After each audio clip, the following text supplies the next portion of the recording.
Hello student. तो आज का लेक्चर जो है वो हमारा हैलोल्केन के निर्माण यानी प्रिपरेशन का वो लास्ट लेक्चर है। इसमें हम पढ़ने वाले दो नेमिंग रिएक्शन, जिसमें से जो पहला नेमिंग रिएक्शन हम पढ़ेंगे वो पढ़ेंगे रेडॉन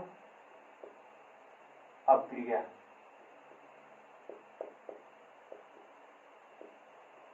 यानी क्या हो जाएगा यहाँ पर रेडॉन रिएक्शन। ठीक है, देखो ये रिएक्शन बेसिकली हम यूज करेंगे प्रिपरेशन ऑफ एल्किल ब्रोमाइड के लिए।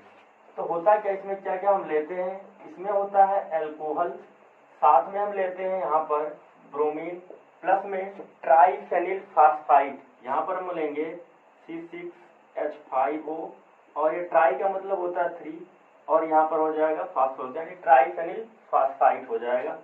और इसका रिएक्शन जब हम कराते हैं तो जो हमारा कंपाउंड बन के आता है वो बनेगा एल्किल ब्रोमाइड। ठीक है, साथ में क्या बनेगा, यहाँ पर फिनोल बनेगा C6H5OH, और जो बनने वाला हमारा बनेगा C6H5OPOBr। ठीक है, तो ये जो यूज होता है प्रिपरेशन ऑफ एल्किल ब्रोमाइड के लिए बेसिकली यूज होता है। एग्जांपल इसका देख लो, जैसे हमने लिया है CH3CH2OH plus Br2 plus same चीज C6H5 होल थ्राइस हो जाएगा, और ये फास्फोरस। इसका जब हम रिएक्शन कराएंगे तो जो हमारा बन के आने वाला है वो बनेगा CH3CH2 और ये हो जाएगा Br प्लस C6H5OH, प्लस में जो बनेगा वो बनेगा C6H5O का होल ट्वाइस PO, और ये हो जाएगा Br। ठीक है, अब ये सब कैसे हुआ, कैसे ये सब आएगा यहाँ पर, तो इसको हम देखेंगे क्रिया विधि के द्वारा। तो इसको आप सभी लोग नोट कर लो, फिर हम इसकी क्रिया विधि के बारे में बात करते हैं। तो अगर हम इसकी क्रिया विधि के बारे में बात करें तो देखो सबसे पहले हम क्या लेते हैं, यहाँ पर हमने लिया है एल्कोहल CH3CH2 और OH। ठीक है, अब इसका रिएक्शन सबसे पहले हम कराएंगे ट्राइफेनिल फास्फाइड के साथ। तो देखो होगा क्या, यहाँ पर हम लेते हैं C6H5, ठीक है, OC6H5 हो जाएगा। ठीक इसी तरह OC6 और H5 हो जाएगा। ये ट्राइफेनिल होता है। ठीक है, कुछ इस तरह ओपन स्ट्रक्चर इसका होता है। ये रियल स्ट्रक्चर नहीं है, मैं एडजस्टमेंट के लिए, क्योंकि हमको रिएक्शन कराना है इसलिए ऐसा बनाया हुआ है। ठीक है, तो देखो क्या है, यहाँ पर क्या करेगा, क्योंकि आपको देखो जिसके पास लोन पेयर होता है वो हमारा क्या होता है, लुईस क्षार होता है। याद रखना, जिसके पास या तो युग्म इलेक्ट्रॉन होते हो, ठीक है, कैसा हो, युग्म इलेक्ट्रॉन होते हो, या निगेटिव चार्ज होता हो, उसको हम क्या नाम देते हैं, उसको हम नाम देते हैं लुईस क्षार मानते हैं। और जिसके पास या तो पॉजिटिव चार्ज हो या उसके पास खाली p या d ऑर्बिटल होता है यानी कक्षक होता है, उसको हम क्या कहते हैं, उसको हम कहते हैं लुईस अम्ल कहते हैं। ठीक है, तो ये कुछ इस तरह होगा। तो अब देखो होगा क्या, इस तरह आप समझ सकते हो, इसको अभी मान लो निगेटिव और इसको मान लो क्या, पॉजिटिव। ठीक है, अब क्या होगा, हमारा जो निगेटिव पार्ट होता है पॉजिटिव पार्ट पे अटैक करता है। ऐसा अटैक कभी मत कराना पॉजिटिव से निगेटिव। क्यों, क्योंकि जिसके पास ज्यादा इलेक्ट्रॉन होगा कम वाले को अटैक करेगा ना। तो देखो क्या, तो ये जैसे ही इस पर अटैक करेगा, यहाँ से क्या होगा, यहाँ से एक फिनॉक्साइड आयन क्या होगा, बाहर निकलेगा। क्यों बाहर निकलता है, इसका रीजन समझ लो। यहाँ पर फास्फोरस कितने बंद बना सकता है, या तो हमारा 3 बना सकता है या तो हमारा 5। लेकिन इस केस में देखो कि अगर इसके साथ जुड़ जा रहा है, ऑक्सीजन के साथ जुड़ जा रहा है, तो एक इधर हो जाएगा और 2 इधर। सपोज कर लो ये एक बंद हो जाएगा और एक बंद, है तो टोटल 4 बंद हो जाएंगे ना। तो 4 तो पॉसिबल है नहीं। इसी के केस में क्या होता है, एक बाहर हो जाता है। तो जैसे ही ये बाहर होगा कुछ इस तरह स्ट्रक्चर बन, यहाँ मैं निकाल दे रहा हूँ C6H5O-। ठीक है, अब देखो क्या बनेगा हमारा, यहाँ पर बनेगा CH3CH2O और यहाँ पर कर दो H, और ये जुड़ जाएगा फास्फोरस के साथ, और कुछ इस तरह से स्ट्रक्चर आएगा C6H5O, C6 और H5 आएगा। और इसने अपना एक लोन पेयर खोया है, तो इस पर क्या आता है, एक पॉजिटिव चार्ज। मैं कई बार बता चुका हूँ। ठीक है, अब जो सबसे इंपॉर्टेंट बात यहाँ पर होने वाली, अब क्या होगा, ये जो यहाँ से निकला हुआ है, क्योंकि आप देखते वहां फिनॉल बना था ना, तो ये जो निकला हुआ है यहाँ से क्या करेगा, H+ को निकाल लेगा। क्यों H+ को निकालना है, क्योंकि आपको पता है जब किसी विद्युतात्मक परमाणु पे क्या आ जाता है, पॉजिटिव चार्ज आ जाता है, तो उसकी विद्युत ऋणात्मकता और बढ़ जाती है। तो जब ये और बढ़ जाएगी तो इलेक्ट्रॉन क्या करेगा, अपनी तरफ खींचेगा, तो जब अपनी तरफ खींचेगा तो इस पर क्या आएगा, पॉजिटिव आएगा, ठीक है ना। तो क्या होगा, देखो जैसे ही इस पर पॉजिटिव आएगा तो निगेटिव वाला अट्रैक्ट करेगा, ठीक है, समझ में आ रही बात ना। अब देखो क्या होगा, यहाँ पर देखोगे फिनॉक्साइड जो है वो पकड़ेगा, वो माइनस पकड़ेगा इसको, ठीक है। तो जैसे इसको पकड़ेगा ये क्या करेगा, जो इसका लोन पेयर था वो इसके पास फिर आ जाएगा। तो जो हमारा स्ट्रक्चर बन के आने वाला है कुछ इस तरह से स्ट्रक्चर बनेगा, ठीक है।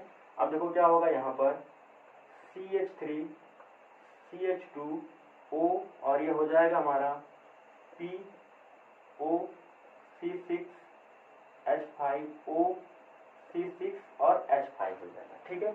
अब जो हमारा इंपॉर्टेंट रोल होने वाला है, अब आएगा हमारा ब्रोमीन का रोल। तो देखो होगा क्या, यहां पर हम क्या करेंगे, Br2 लेंगे, ठीक है। अब देखो Br2 टूटेगा कैसे, Br2 कुछ इस तरह से टूटता है, ये देखो ये क्या करेगा, इसमें हेट्रोलिटिक फिशन होता है। मतलब हेट्रोलिटिक का मतलब होता है एक के पास 2 इलेक्ट्रॉन चला जाता है, तो 2 इलेक्ट्रॉन जब इसके पास चला जाता है तो क्या होगा, यहाँ पर Br प्लस बनाएगा, प्लस में क्या बनाएगा, Br माइनस बनाएगा। अब दोनों कैसे यहाँ पर अप्लाई होंगे, ये इंपॉर्टेंट बात है, ठीक है। तो देखो क्या है, ये वाला पार्ट यहाँ पर अगर आप देखोगे तो जब क्या है, ये क्या है, विद्युत ऋणात्मकता इसकी ज्यादा है कार्बन से, तो क्या होगा, इलेक्ट्रॉन थोड़ा इधर जाएगा, तो जब इधर जाएगा तो पार्शियल नेगेटिव, और इधर आएगा तो क्या होगा, यहाँ पर पॉजिटिव आ जाएगा, ठीक है। अब देखो क्या है, एक पॉजिटिव क्या करेगा, निगेटिव वाले पकड़ेगा, और एक निगेटिव क्या करेगा, पॉजिटिव वाले को पकड़ेगा, सेम रिएक्शन हो जाएगा, समझ में आ रही बात ना। तो देखो होता क्या है, यहाँ पर इस तरह देखो क्या होगा, ये टूटेगा, ये टूटेगा तो क्या होगा, एक इस पर लग जाएगा और एक इस पर लग जाएगा। तो देखो क्या, इसको कुछ इस तरह से ब्रेक करा दो। क्यों ब्रेक कराओगे भाई, क्योंकि जैसे इस पर जाएगा इस पर आएगा क्या, इस पर आएगा पॉजिटिव चार्ज, ठीक है। तो जो हमारा बन के आएगा वो बनेगा CH3 CH2 और एक के साथ जुड़ जाएगा ब्रोमीन, साथ में जो बनेगा इसके साथ एक जुड़ेगा ये वाला पॉजिटिव वाला पार्ट, तो क्या बनाएगा, यहाँ पर कर दो Br O हो जाएगा, फास्फोरस और हो जाएगा ऑक्सीजन C6H5O C6 और H5, इसको शॉर्ट फॉर्म में हमने लिखा था, ठीक है, C6H5O का होल ट्वाइस और फिर उसके बाद लिखा था POBr, ठीक है। तो ये सेम स्ट्रक्चर था। तो ये इसकी मैकेनिज्म थी जो बहुत ही सिंपल थी, बस आपको क्या करना, अटैक कराना। देखो ऑर्गेनिक केमिस्ट्री में अगर आप अटैक कराना नहीं सीखोगे ना तो कोई रिएक्शन नहीं कर पाओगे, तो आपको अटैक कराना आना चाहिए, कैसे कोई चीज अटैक करता है, ठीक है। तो इसको आप लोग नोट कर लो। तो जो हमारी लास्ट नेमिंग रिएक्शन है वो सिंगल स्ट्रीन अभिक्रिया। देखो इसमें होता क्या है, एक्चुअली ये अभिक्रिया जो होती है वो हाइड्रोजन एक्सचेंज अभिक्रिया होती है। कैसे, देखो यहाँ पर अगर हमने क्या लिया है, RX लिया है और उसका अभिक्रिया करा दिया है सोडियम आयोडाइड के साथ, ठीक है, और यहाँ पर सॉल्वेंट लिया है हमने मेथिल अल्कोहल लिया, ठीक है।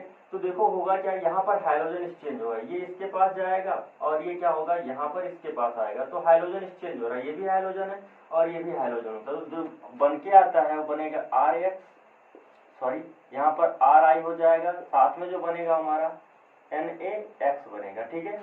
अब X क्या हो सकता है, X जो हमारा हो सकता है या तो हमारा ब्रोमीन होगा या तो हमारा जो होगा वो क्लोरीन होगा, ठीक है, दोनों में से कोई एक होगा। तो एग्जांपल ले लो, यहाँ पर अगर हमने क्या कर दिया है, CH3 CH2 और Cl की अभिक्रिया करा दी है सोडियम आयोडाइड के साथ, साथ में हमने क्या लिया है CH3OH, तो जो बन के आएगा यहाँ पर एक्सचेंज करा दो, ये कुछ इस तरह जोड़ दो इसके साथ और ये जुड़ जाएगा इसके साथ, तो क्या बनेगा CH3 CH2I प्लस NaCl, ठीक है।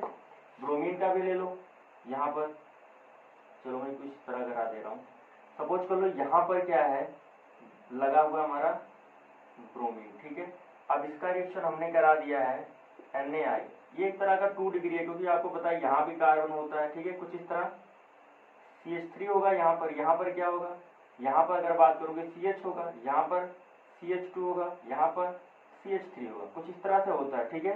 तो क्या होगा, यहाँ पर अगर रिएक्शन कराओगे तो कुछ इस तरह से बन के आएगा CH3 और ये हो जाएगा OH। तो ये जो बन के आने वाला है ये देखो यहाँ पर क्या लग जाएगा, यहाँ पर जो हमारा लगेगा वो I लग जाएगा और ब्रोमीन किसके साथ जुड़ जाएगा, हमारा सोडियम ब्रोमाइड बना लेगा, ठीक है। तो ये एक तरह की अपक्रिया होती है जो रेडॉन अपक्रिया। देखो क्या है ना, रेडॉन अपक्रिया कहीं कहीं आपको मिलेगा इन्वर्जन भी होता है। इन्वर्जन ऐसे समझो, ये अपक्रिया कुछ इस तरह से भी हो सकती है, ठीक है। एक टाइप का आप समझ सकते हैं SN2 अपक्रिया, जो हम आगे पढ़ने वाले हैं, बहुत इंपॉर्टेंट टॉपिक है, ठीक है। तो देखो होगा क्या, अगर कहीं आपको ऐसा दिख रहा है, ये देखो, ये समझना इस बात को, यहाँ पर हमने लगा दिया है क्लोरीन। क्लोरीन देखो ये डॉट लाइन बताता है कि ये बोर्ड के पीछे, अगर ये सपोज करो ये बोर्ड है, अगर यहाँ है तो ये आगे होता है और ये इसके पीछे होता है। अगर बोर्ड के पीछे है तो डॉट लाइन से दिखाते हैं यहाँ पर, ठीक है। अब क्या होगा, अगर हमने यहाँ पर इसकी अपक्रिया सोडियम आयोडाइड से करा दिया और सेम चीज यहाँ पर रखा है, तो देखो बन के क्या आने वाला हमारा, कुछ इस तरह से बनेगा। और ये जो बनेगा, यहाँ पर देखना, यहाँ पर जो हमारा लगेगा वो I लगेगा और फिर हमारा जो बन के आएगा वो NaCl। तो देखो क्या है, यहाँ था बैक में और यहाँ पर जो बन के आया वो फ्रंट में है। ये डॉट यहाँ पर जो बोल्ड लाइन बताता है, ये बताता है कि ये जो फ्रंट पे लगा, फ्रंट का मतलब यहाँ कुछ हुआ होगा इन्वर्जन। अब ये इन्वर्जन क्या होता है, ये मैं जब पढ़ाऊंगा आपको SN2 और SN1 अपक्रिया, तो वहां आपको अच्छे से समझाऊंगा, ठीक है। तो कुछ इस तरह से प्रोडक्ट बन के हमारा आता है, ठीक है। तो आज के लेक्चर में बस इतना ही। ये तो हमारे कुछ रिएक्शन जो हमने पढ़ लिया, प्रिपरेशन ऑफ हेलो एल्केन। अगला लेक्चर जो हम पढ़ने वाले हैं बहुत इंपॉर्टेंट लेक्चर होने वाला है, केमिकल रिएक्शन, ठीक है। तो आप लोग इसको क्या करिए, नोट कर लीजिए। तब तक मिलते हैं अगले लेक्चर में।